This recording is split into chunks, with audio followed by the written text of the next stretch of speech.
Aujourd'hui c'est une vidéo un petit peu spéciale que plusieurs m'ont demandé en privé sur Facebook, où ils me demandaient comment faire pour faire ce métier ou comment moi j'avais fait. Donc voilà, j'espère que cette vidéo répondra au moins à quelques-unes de leurs questions. Donc je dirais tout simplement que pour commencer il faut absolument se former. On s'improvise pas prothésiste angulaire du jour au lendemain, c'est juste pas possible, c'est pas une simple pose de vernis. Et donc moi c'est venu tout naturellement puisque j'adorais le dessin et me poser du vernis depuis que j'étais adolescente. J'ai les ongles longs depuis que je suis adolescente. Et tout doucement, je me suis intéressée au nail art en regardant les vidéos de tarte aux fraises. Donc je me faisais du nail art avec de la peinture ou des vernis donc sur mes ongles naturels. Et c'est venu comme ça, tout doucement, où je me suis dit pourquoi pas tenter d'en faire mon métier.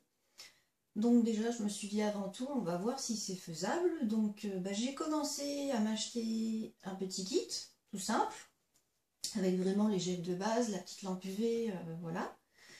Et puis j'ai testé, j'ai trouvé ça plutôt sympa, ça me plaisait. Donc en suivant les conseils qu'il y avait avec mon petit kit, donc j'ai fait quelques petits tests sur une main d'entraînement. Bon, elle n'était pas géniale, c'était les mains qui ont des doigts qui ne bougent pas, celles que j'avais à cette époque-là. Mais bon, j'ai fait des petits tests là-dessus. Au bout d'un moment, j'avais testé sur moi. Donc j'ai vu que j'avais des défauts, donc c'était pas l'idéal.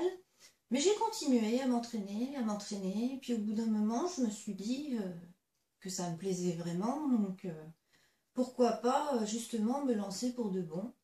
Donc pour corriger les défauts que je voyais, parce que je voyais très bien que j'avais des défauts.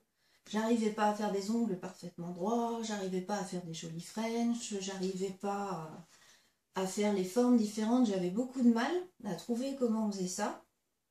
Donc j'ai fait une formation de base sur Paris d'une semaine, où pendant cette formation, donc j'ai appris tout ce qui était pose donc gel, les deux formes principales, la forme carrée et la forme en amande, la pose de VSP, de vernis, les soins des mains, les soins des pieds, tous les différents produits.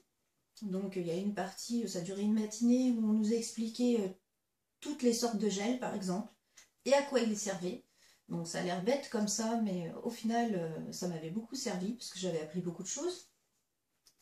Et ensuite, lors de la formation, donc quand on s'entraînait, eh bien c'est là que j'ai pu voir où étaient mes défauts, qui étaient au final tout bêtes. Mais c'est très différent au final quand vous avez une formatrice derrière qui vous apprend où est le défaut, et donc du coup ça se corrige beaucoup plus facilement.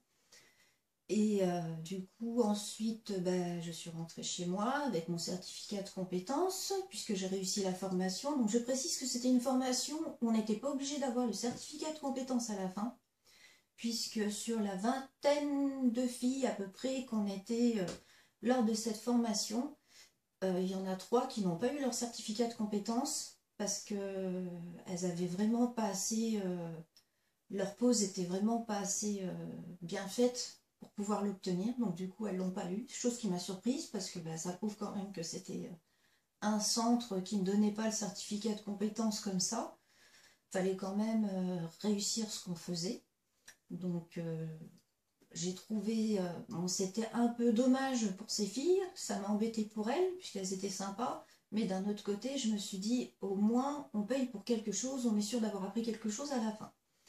Donc ensuite, une fois cette formation faite, je suis revenue chez moi, j'ai acheté ma fameuse main d'entraînement que vous connaissez, la Nail Trainer, et j'ai commencé à faire des pauses tous les jours, plusieurs fois par jour. J'ai fait des centaines et des centaines de pauses en fait sur cette main d'entraînement.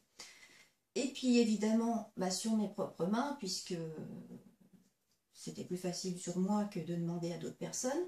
Et ensuite bien sûr j'avais des modèles.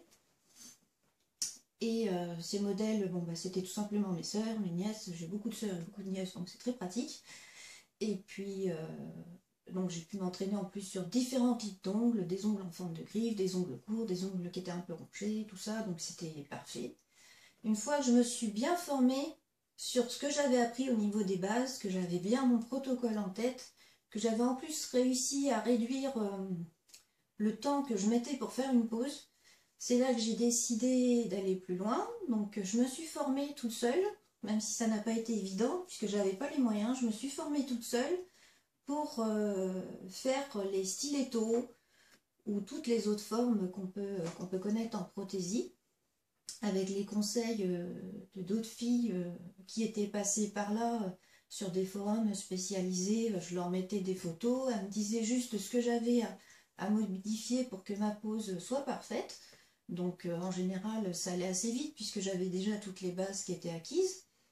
Et une fois que j'ai fait ça, donc j'ai essayé de me perfectionner donc encore plus au niveau du nail art pour les différentes techniques avec les gels, les paillettes et tout ça au niveau de la construction, puisque des fois on peut faire le nail art pendant qu'on fabrique l'ongle, mais on peut le faire juste à la fin, donc voilà tout ça. Donc pour ça j'ai fait plein de tests, puisque comme je vous l'ai dit, ma youtubeuse préférée c'était Tarte aux fraises, et comme elle ne fait pas de pause gel, donc j'ai essayé de trouver toute seule, à force de lire, de regarder des photos sur plein de blogs, j'ai fini par essayer de trouver des astuces.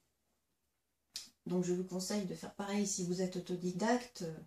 Faut beaucoup regarder, n'hésitez pas à chercher, à lire plein d'infos, même si vous trouvez que c'est différent d'une fille à l'autre, des fois vous pouvez quand même apprendre quelque chose, donc ça peut être bien. Et voilà, c'est comme ça que je me suis formée.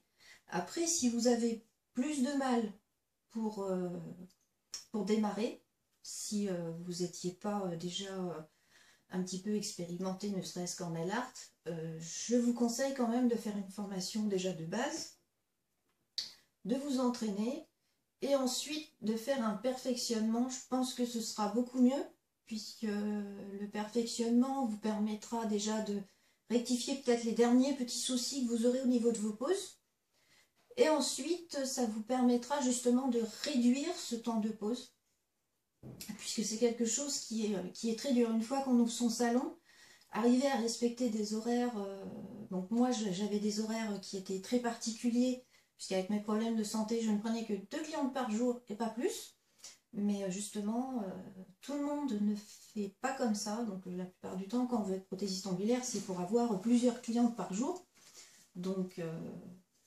il faut vraiment réduire son temps. Donc je vous conseille vraiment de faire un perfectionnement si vous avez du mal là-dessus, tout simplement. Donc voilà ce que je peux vous dire sur comment faire pour vous former, en tout cas comment moi j'ai fait, comment vous pouvez faire ensuite, donc si vous avez besoin de plus en faisant un perfectionnement. Après si vous avez les moyens ou des aides, n'hésitez pas non plus à faire des formations nail art ou autres. Si vous trouvez des centres de formation qui sont déclarés, logiquement vous pouvez avoir des aides, donc profitez-en. Donc voilà, j'espère que cette petite vidéo aura aidé celle qui m'avait posé ces questions. Et je vous dis à bientôt pour la suite du sujet, où là je vous parlerai plus du côté administratif. Voilà, au revoir.